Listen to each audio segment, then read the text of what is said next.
নমস্কার বন্ধুরা, মিঠাই ম্যাজিক সব কিচেনে আরও একটা নতুন কুকিং ব্লগের সাথে আপনাদের সবাইকে জানাই অনেক অনেক স্বাগত। এগুলো হলো ওলকপি। শীতকালে পাওয়া যায় বেশ ভালো এই ওলকপি। সবচেয়ে অপছন্দের সবজি হলো এই ওলকপি অনেক মানুষের কাছে, এমনকি আমার কাছেও। কিন্তু এই ওলকপি দিয়েই এমন 3টি দারুণ স্বাদের রেসিপি আপনাদের সাথে শেয়ার করব, যারা ওলকপি খেতে পছন্দ করেন না তারাও কিন্তু খুব খুশি মনে খেয়ে নেবেন।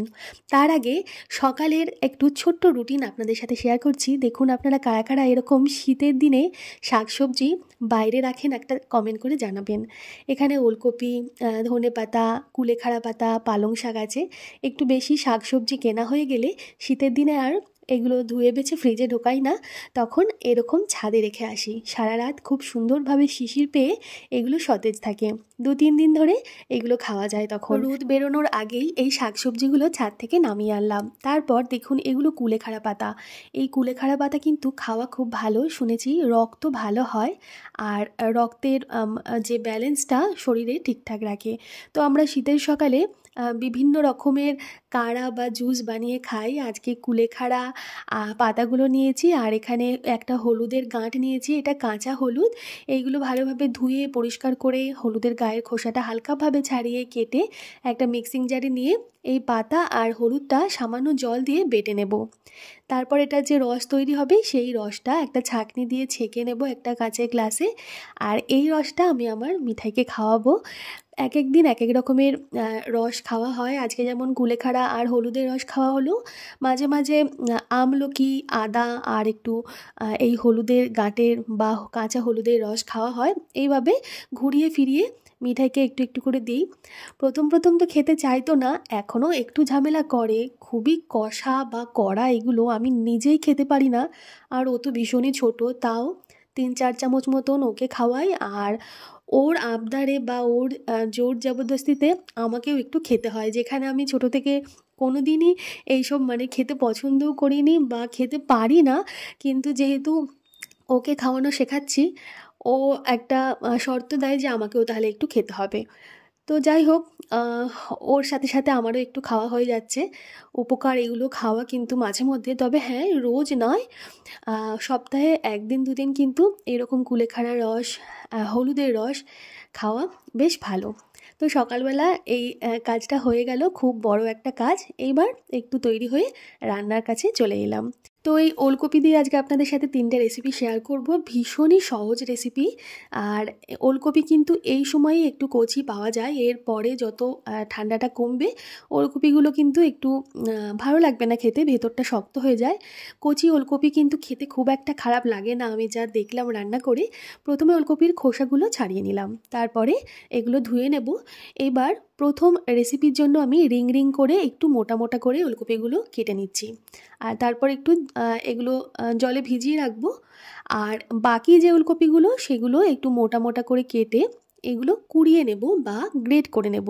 একটা গ্রেটার নিয়ে দেখুন একদিকে জল রেখেছি, ওলকপিগুলো ধুয়ে গ্রেটারের সাহায্যে খুব মিহি করে গ্রেট করে নিচ্ছি।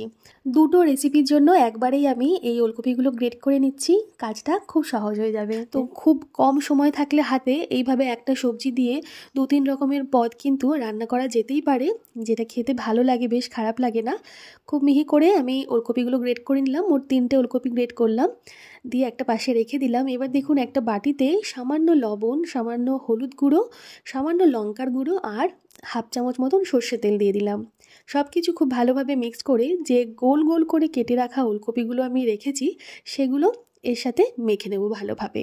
খুব ভালোভাবে প্রত্যেকটা ওলকপির দুদিকে বা চারিদিকে এই মশলাটা মেখে কিছুক্ষণের জন্য রেখে দিতে পারলে খুব ভালো হয়, তাতে এই তেল মশলাগুলো ওলকপির মধ্যে খুব ভালোভাবে ঢুকবে। কচি ওলকপি হলে এই রেসিপিটা কিন্তু খুব ভালো লাগবে খেতে। ওলকপি কাটার সময় আপনারা বুঝতে পারবেন, খুব বেশি শক্ত হলে কিন্তু তাহলে ওই ওলকপিটা একটু বয়স হয়ে যাবে, আর খুব ভালোভাবে আপনারা যদি কাটতে পারেন, নরম থাকে, তাহলে বুঝবেন কচি আছে। তো এটা রেখে দিলাম। এদিকে দেখুন যে গ্রেট করা ওলকপি আছে তার থেকে অর্ধেকটা ওলকপির থেকে জল ভালোভাবে নিগড়ে বা জলটা বাদ দিয়ে আমি একটা বাটিতে নিলাম, তাতে পরিমাণ মতন লবণ, সামান্য হলুদ দিলাম, আর হাতের কাছে চাট মশলা আছে আমার, তাই একটু চাট মশলা আমি দিয়ে দিলাম। চাট মশলা না দিলেও অসুবিধা নেই, দিলে খেতে খুব ভালো লাগবে। এগুলো খুব ভালোভাবে মিক্সড করে এর মধ্যে 4টে ডিম দিয়ে দিচ্ছি, এটা মুরগির ডিম। ডিম ফাটিয়ে দিয়ে সব কিছু খুব ভালোভাবে মিশিয়ে নেব। একটু ফেটিয়ে নিতে পারলে খুব ভালো হয়, রান্নাটা ভালো হবে।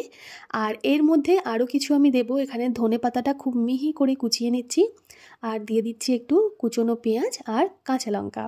ব্যাস এইটুকু মশলাতেই কিন্তু এটা খেতে ভালো লাগবে, খুব বেশি মশলা দেওয়ার দরকার নেই। আপনারা চাইলে ধনেপাতা, পেঁয়াজ, কাঁচা লঙ্কাটা এই জায়গায় স্কিপও করতে পারেন, অসুবিধে নেই। আবারও সব কিছু খুব ভালোভাবে মিশিয়ে নেব। যত বেশি ফেটানো যাবে তত কিন্তু এই রান্নাটা ভালো হবে। এইবার একটা আমি কেক টিন নিয়েছি, আপনাদের কাছে টিফিন বক্স থাকলে একটা টিফিন বক্স নেবেন, স্টিলের টিফিন বক্স অবশ্যই। তাতে একটু তেল মাখিয়ে নিতে পারলে ভালো হয়। এবার তার মধ্যে ঢেলে দেব ওই ডিমের গোলাটা, মানে ওলকপির সাথে যে ডিমের ব্যাটারটা তৈরি করে রেখেছি সেটা। এবার একটা বড় পাত্রে জল গরম করে একটা স্ট্যান্ড দিয়ে আমি এটা বসিয়ে দেব ভাপে। এটা ভাপে ভাপে তৈরি হবে, মোটামুটি 20 মিনিট সময় লাগবে ভাপে তৈরি হতে। ততক্ষণ দেখুন একটা ফ্রাই প্যানে আমি সর্ষের তেল 3 থেকে 4 চামচ সর্ষের তেল গরম করে যে ওলকপিগুলো মশলা মাখিয়ে রেখেছি গোল গোল করে, সেইগুলো দিয়ে দেব। এগুলো আমি একটু ভাজবো, আঁচটা কমিয়ে দেব, দিয়ে এটা ভেজে নেব। আর বাটির মধ্যে যে নুন, হলুদ, তেলের মিশ্রণটা ছিল সেটাও আমি ঢেলে দিলাম। এদিকে ওলকপিটা আমার প্রায় অর্ধেকেরও বেশি ভাপানো হয়ে গেছে।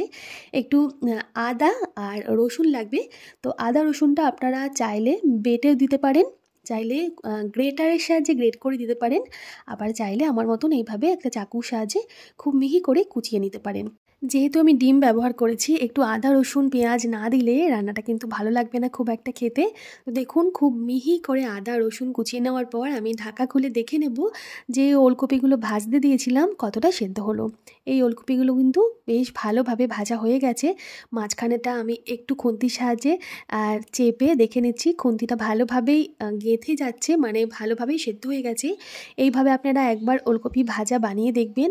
আমি তো লঙ্কার গুঁড়ো, হলুদ আর লবণ দিয়ে এটা মেখেছি, আপনারা চাইলে জিরের গুঁড়ো, ধনের গুঁড়ো বা আপনাদের পছন্দের যে কোনো মশলা দিয়ে ওলকপিটা মেখে এইভাবে সর্ষের তেলে ভেজে গরম ভাতের সাথে খেতে পারেন। ওলকপি ভাজা তৈরি হয়ে গেল। ফ্রাই প্যানে যে তেলটা থাকবে অবশিষ্ট, ওই তেলের মধ্যেই দিয়ে দিলাম কুচনো আদা আর রসুন, আর পরিমাণ মতন কাঁচা লঙ্কা দিয়ে দিলাম। বাকি যে গ্রেট করা ওলকপিটা ছিল তার থেকেও জলটা ভালোভাবে বের করে এটা আমি দিয়ে দিলাম ওই আদা রসুনের সাথে। তাতে দিয়ে দেব পরিমাণ মতন জিরে, এখানে গোটা জিরে হাফ চামচ, গোটা ধনে হাফ চামচ আর গোটা মৌরি হাফ চামচ দিলাম। সব কিছু ভালোভাবে নাড়াচাড়া করবো, আর অবশ্যই পরিমাণ মতন লবণ দিয়ে নেব। খুব বেশি লাল লাল করে ভাজতে হবে না, জাস্ট ওলকপিটা হালকা লালচে রং ধরবে আর এই জিরে মৌরি ধনেটা একটু ভাজা হবে, সেইভাবে আমি এটা ভেজে নেব। হালকাভাবে ভেজে ফ্রাই প্যান থেকে নামিয়ে একটা ছড়ানো পাত্রে রেখে দেবো, আর এটা একটু ঠান্ডা হওয়ার জন্য রেখে দেবো। ততক্ষণ দেখব যে ডিমটা আমি ভাপাতে দিয়েছিলাম ওলকপির সাথে সেটা কতদূর হলো। একটা ছুরি বা চাকুর সাহায্যে মাঝখানে একটু গেঁথে দেখব, যদি মনে হয় যে ভেতরে নরম নেই তাহলে এটা তৈরি হয়ে গেছে। যেহেতু আমি রেসিপি তৈরি করে দেখাচ্ছি, আমি গরম অবস্থাতেই এটা কাটছি। আপনাদের হাতে সময় থাকলে একটু ঠান্ডা করে এটা কাটবেন বরফির আকারে, তাহলে দেখবেন খুব সুন্দরভাবে বরফিগুলো উঠে যাচ্ছে কেক টিনের থেকে। দেখুন কত সুন্দর তৈরি হয়ে গেছে। আপনারা কিন্তু বাচ্চাদের এইভাবেও খাওয়াতে পারেন, তেল মশলাটাও কম খাওয়া হলো, সবজিও খাওয়া হলো, আবার ডিমটাও খাওয়া হলো। আর সন্ধ্যে স্ন্যাক্সেও আপনারা এইগুলো কিন্তু আরও হালকাভাবে ফ্রাই প্যানে এপিট ওপিট ভেজে শুধু মুখেও খেতে পারেন, ভীষণ ভালো লাগবে। আর আপনারা বুঝতেই পারবেন না যে এটা ওলকপি দিয়ে তৈরি করা হয়েছে। যেহেতু আমি গরম গরম এটা তুলছি তাই একটু আটকে আটকে যাচ্ছে। তো দেখুন ওগুলো সব বরফির আকারে কেটে তুলে ফ্রাই প্যানে সামান্য তেলে আমি গোটা জিরে আর শুকনো লঙ্কা ফোড়ন দিয়ে একটা কুচনো পেঁয়াজ দিয়ে হালকাভাবে নাড়াচাড়া করে নিলাম। পেঁয়াজটা হালকা ভাজা হলে একটা টমেটো কুচিয়ে দিয়ে সামান্য লবণ দিয়ে এটা হালকাভাবে নাড়াচাড়া করে ঢাকা দিয়ে রেখে দেবো সেদ্ধ হওয়ার জন্য। ততক্ষণ একটা মশলা তৈরি করে নেব। এখানে বড় চামচের 1 চামচ জিরের গুঁড়ো, ধনের গুঁড়ো 1 চামচ আর হাফ চামচ লঙ্কার গুঁড়ো দিলাম, আর হাফ চামচ হলুদ গুঁড়ো দিলাম। সব কিছু একটু জল দিয়ে ভালোভাবে মিক্স করে নেব। যে কোনো রান্নায় দেখবেন, মানে বিশেষ করে তেলের উপরে গুঁড়ো মশলা দেওয়ার থেকে মশলাটা একটু জলে গুলে দিলে মশলাটা চট করে পুড়েও যাবে না, খেতেও ভালো লাগবে। ঢাকনা খুলে যখন দেখলাম পেঁয়াজ আর টমেটোটা খুব ভালোভাবে গলে গেছে, একটু নাড়াচাড়া করে এর মধ্যে ওই গুঁড়ো মশলার গোলাটা দিয়ে সামান্য বাটি ধোয়া জল দিয়ে মশলাটা খুব ভালোভাবে কষিয়ে নেব। একটু জল যখন শুকিয়ে যাবে তখন দিয়ে দেব এই যে ডিম আর ওলকপির বরফিগুলো, সেগুলো এর মধ্যে দিয়ে দেব। আর দেখুন, যেহেতু সর্ষের তেল দিয়ে কেক টিনটা প্রথমে ব্রাশ করে নিয়েছি, তাই জন্য তেলের মধ্যে এই ডিমের গোলাটা একটু একটু আঁকড়ে ধরেছে। তাই এটা আমি একটা চামচের সাহায্যে ভালোভাবে কুড়ে নিলাম। কুড়ে তারপর এইটাও দিয়ে দেব। ভালো লাগবে খেতে, বেশ মেশা ঘষা হবে, ভালো লাগবে খেতে। সব কিছু খুব ভালোভাবে মিশিয়ে নেব। আমি জল দিলাম না, গ্রেভি তৈরি করব না, এটা শুকনো শুকনো নামাবো। আপনারা চাইলে এখানে একটু জল দিয়েও ফুটিয়ে নিতে পারেন। আর নামানোর আগে ধনেপাতা কুচি ভালোভাবে ছড়িয়ে এটা নামাতে হবে। একবার অন্তত এইভাবে রান্না করে দেখবেন। চিরাচরিত যে রান্না ওলকপির তরকারি, বিশেষ করে আলু দিয়ে ওলকপির তরকারি খেতে সবসময় ভালো লাগে না। এইভাবে আপনারা একবার রান্না করে দেখবেন, আমি আশা করি সবার ভালো লাগবে। আমরা নিজেরাও ওলকপি খেতে অতটা পছন্দ করি না, কিন্তু এই রেসিপিটা তৈরি করার পর দ্বিতীয়বার আবার তৈরি করব। তৈরি হয়ে গেল আমাদের ওলকপি দিয়ে ডিমের ভাপা কারি। আর এবার আমি পরোটা তৈরি করব, যার জন্য যে পুরটা প্রথমে বানিয়ে রেখেছিলাম গ্রেট করা ওলকপি দিয়ে, সেটা মিক্সিং জারে নিয়ে নিলাম। ঠান্ডা হয়ে গেছে। তার সাথে 2 চামচ টক দই দিয়ে খুব ভালোভাবে এটা ব্লেন্ড করে নেব। একটু মিহি করে ব্লেন্ড করব, জল দরকার হবে না, ওই জন্যই টক দইটা দিলাম। এটা পাতলা একটা পেস্ট তৈরি হয়ে যাবে। নামিয়ে নেব একটা থালার মধ্যে। আমি আজকে খুব সহজভাবে পরোটাটা তৈরি করব, যাতে বোঝাই যায় না যে এর মধ্যে ওলকপি আছে। তাই এটা আমি পেস্ট করে আটা দিয়ে মাখছি। আপনারা যদি চান পুর ভরা ওলকপির পরোটা খেতে, তাহলে আটাটা আলাদাভাবে টক দই আর লবণ দিয়ে একটু মেখে নেবেন আর জল দিয়ে। আর যে পুরটা তৈরি করে রাখলাম, সেই পুরটা গোল করে আটার মধ্যে পুর হিসেবে দিয়ে পরোটা করে তৈরি করে নিতে পারেন। আটাটা খুব ভালোভাবে মাখা হয়ে গেছে। মিক্সিং জার ধুয়েও সামান্য জল দিয়ে আমি আটাটা মেখে ওপর থেকে একটু তেল মাখিয়ে ঢাকা দিয়ে 5 মিনিটের জন্য রেখে দেবো। এতে আটাটা সেট হয়ে যাবে। রুটি পরোটা খেতে কিন্তু ভালো হবে, তৈরিও হবে ভালো।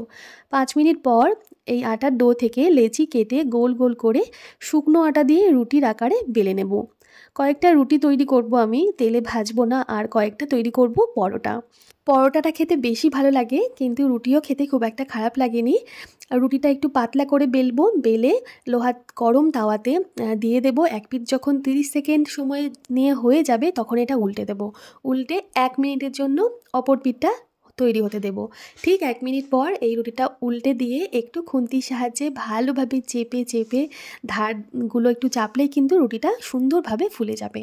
রুটি তৈরি করতে খুব বেশি সময় লাগে না। আটাটা যদি একটু পাতলা করে মাখা যায়, তাহলে কিন্তু নরম তুলতুলে আর ফুলকো ফুলকো রুটি তৈরি হয়ে যাবে।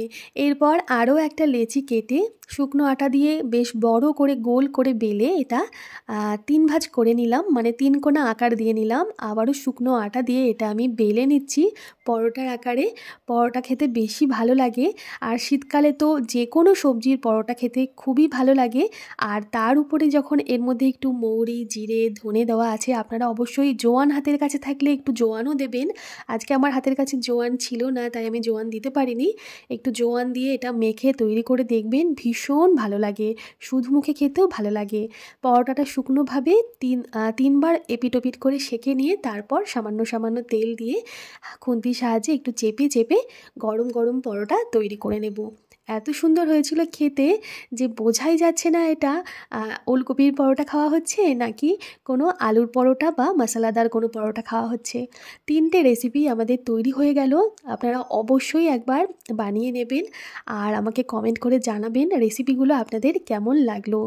শেয়ার করুন এই রেসিপিগুলো তাদের সাথে যারা ওলকপি একঘেয়ে রেসিপি খেয়ে খেয়ে একদম বোর হয়ে গেছে। তারাও কিন্তু এই রেসিপির স্বাদ নিতে পারে এইভাবে আমার রান্নাটা দেখে। আর আপনারাও এখনও না বানিয়ে থাকলে একবার বানিয়ে ফেলুন। সবাই ভালো থাকবেন, সুস্থ থাকবেন। ফিরে আসবো খুব তাড়াতাড়ি নতুন কোনো কুকিং ব্লগের সাথে। আর অবশ্যই একবার কমেন্টের মাধ্যমে জানাবেন আজকের ব্লগটা আপনাদের কেমন লাগলো, আর কোন কোন রান্না আপনারা দেখতে চান, কোন কোন সবজি দিয়ে রান্না দেখতে চান, সেটাও একটা কমেন্ট করে জানাবেন। সবাই ভালো থাকবেন। ধন্যবাদ।